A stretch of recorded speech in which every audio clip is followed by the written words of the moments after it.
शाळेशी मी खूप कनेक्टेड आहे अजूनही. म्हणजे मी नेहमी सांगते की कॉलेज मी एन्जॉय केलं नसेल इतकी मी शाळेची 12 वर्ष जगले आहे किंवा ती अजूनही माझ्या अगदीच डोळ्यासमोर आहेत. मला त्याच्यातल्या छोट्या छोट्या घटना आठवतात.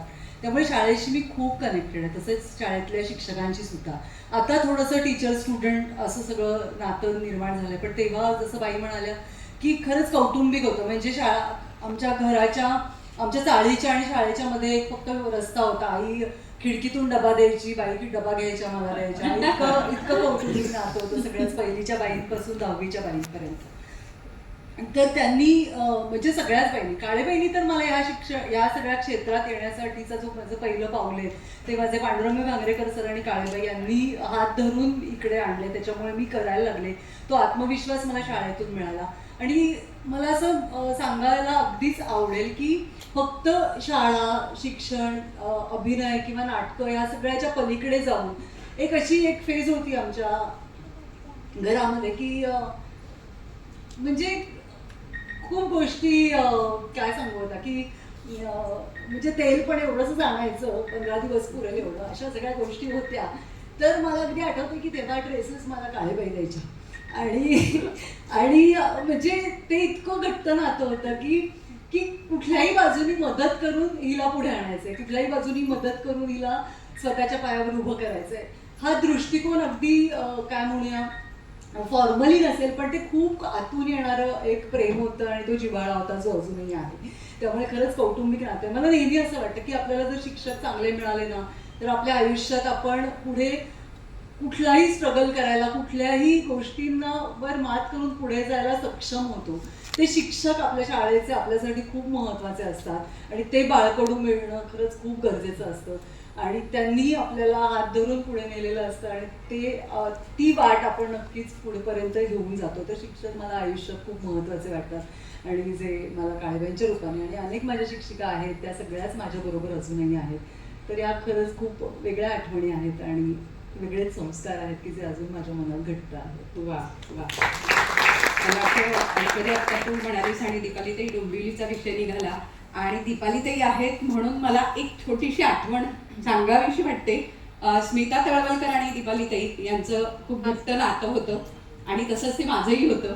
त्या नेहमी एक गोष्ट सांगायच्या, ती बाईंचीच गोष्ट आहे म्हणून आज सांगावीशी वाटते. त्यांच्या एक बाई होत्या, हुजूर बागात शिकायला होत्या स्मिताताई, आणि त्यांच्या एक बाई होत्या त्यांना ना म्हणता येईना, येत नसे. तर स्मिताताई बॅक बेंचर.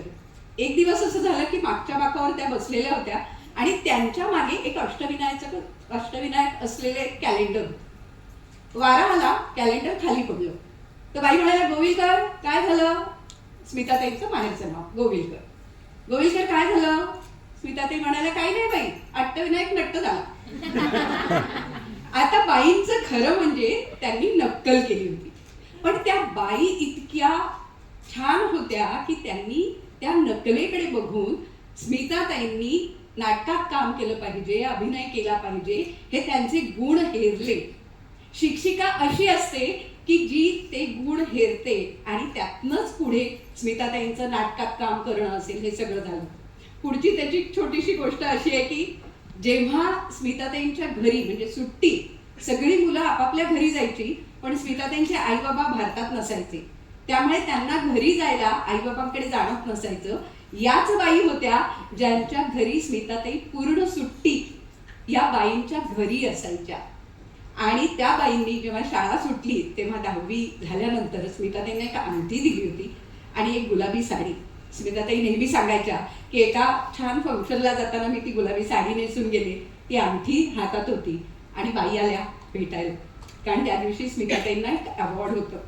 आता इतकं सुंदर अवॉर्ड मिळाल्यानंतर शिष्य जसा आज दीपालीताईंना वाटतंय की खूप छान ऐश्वर्या काम करते, तसंच झालं. आणि त्या बाईंनी खूप कौतुक केलं, म्हणजे अगदी लहानपणापासून इथपर्यंत. आणि मग त्या म्हणाल्या स्मिताताईंना, किती कट्ट पडत असतील नाही का. कंटिन्यू झालं. पण अशा गोष्टी असतात की बाई आपल्या मनात असतात आणि बाई आपल्यातल्या गोष्टी, आपल्यातले गुण हेरतात आणि म्हणून कदाचित आपण पुढे आयुष्यात खूप काही गोष्टी करू शकतो.